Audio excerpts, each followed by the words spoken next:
Greetings from the new leadership team of the MARBC. Just a reminder, in the fall of 2020, Ken announced his planned retirement effective December 31st, 2022.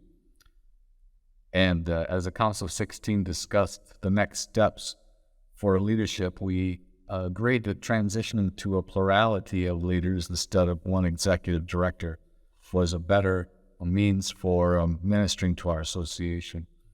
So we discussed this new leadership model in a previous video, and it's on our website, including my appointment as the new executive director of the MARBC effective January 1st, 2023, but I'll be serving in a half-time role. To make that work, we also needed to add some other men to come alongside and help, and so since the first of the year, I've been seeking to add some other men, other pastors in our fellowship who could fill 3 other part-time roles to most effectively reach and minister to the churches in our state. As you can tell, and as you'll find out, they are the better half of the leadership team, and they look forward to serving with these 3 men. One category will be church health. We want to encourage strengthening our churches and their ability to multiply and grow.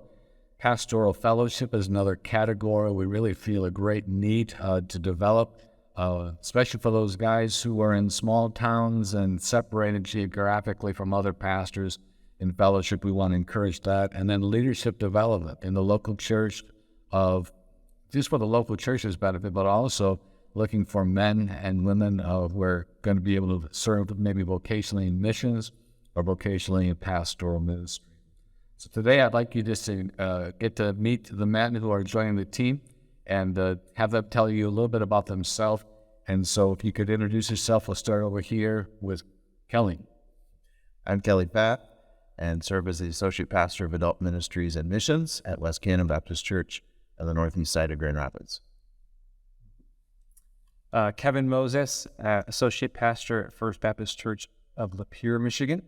And as I've gotten to know the different churches across our state, I've loved seeing existing pastoral fellowships, relationships that already exist. And I just am excited to see more of those created and then to strengthen the ones that already exist. That's good. I'm Andy Molyneux, and I'm the pastor of First Baptist in Mount Pleasant, and will be serving as the director of church health. So I'm really thrilled to have these 3 men and their background and their passion for a fellowship. Our association have a significant role in all of our lives. These men are committed to that.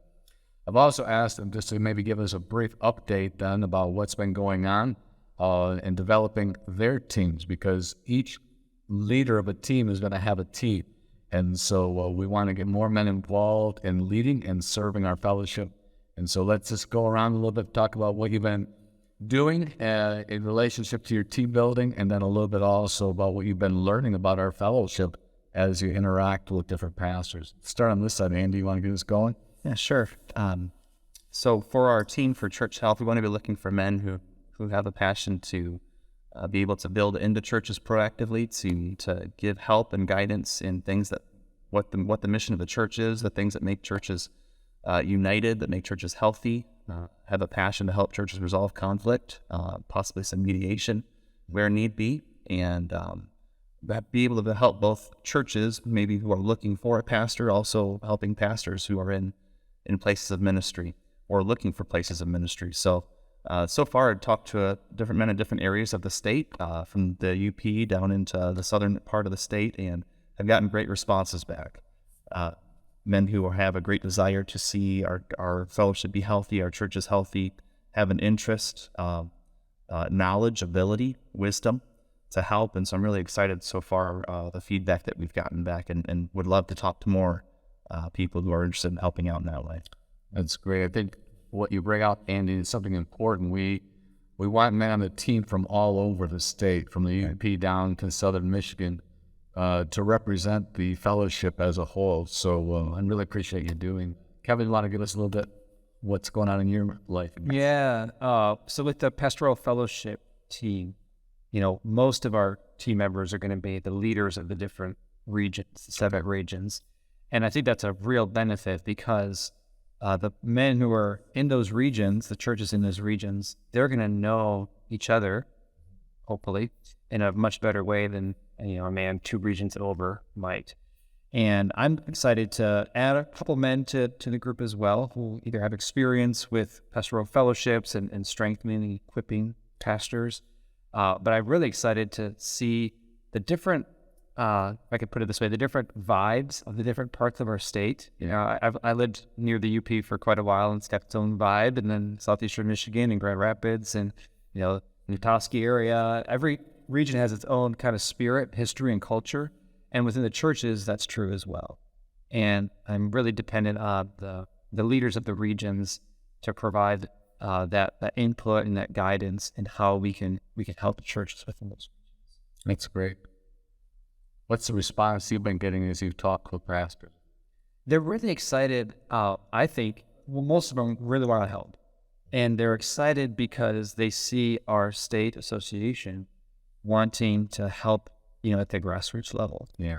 And I think between our teams helping in different ways, and I think our team is going to be hopefully kind of the ears on the ground to know, hey, here's a church that could use some help in a certain way, and maybe we know here's a pastor or church in another part of the state that's seen God work through that kind of situation and maybe can provide some guidance. That's key. I love that. Kelly, why don't you give us a little background, a little corner in your world? Right. Well, when when you first started focusing on leadership development, one of the key areas was residencies. There's a lack of quality candidates for example, I'm helping a friend of mine has a desperate need for a youth pastor. And there's a lot of networks, whether it be schools or church fellowships, there just aren't guys out there.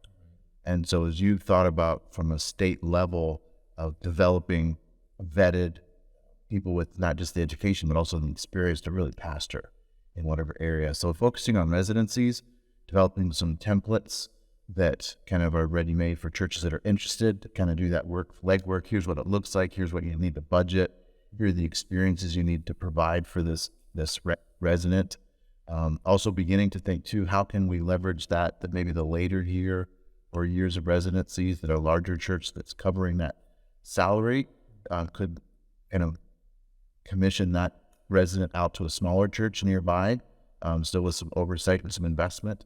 So that's one area, maybe at a little bit lesser investment level would be internships and some churches that have that experience.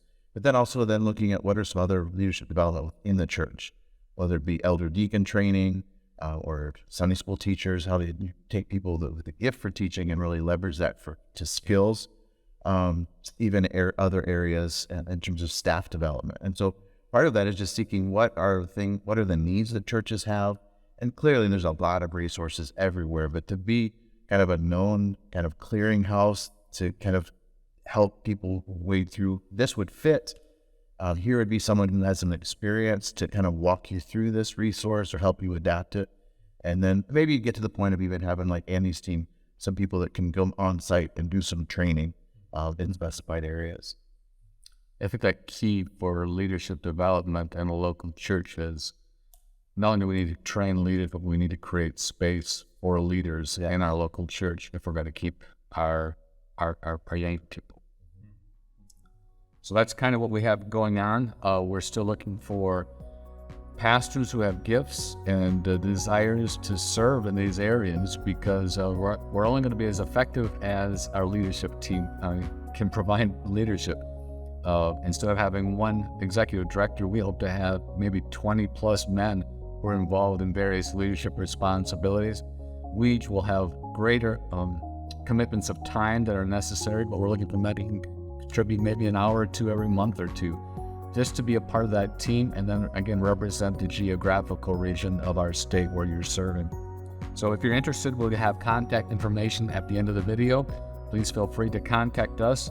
And then just remember, as January 1st, 2023 draws near, we request your prayers. We really want to make a good transition. We want to have teams that are ready to begin serving on that first day. And so we pray with us that God will do something unique. as we seek to energize in a new way the Michigan Association of Regular Baptist Churches. Thank you.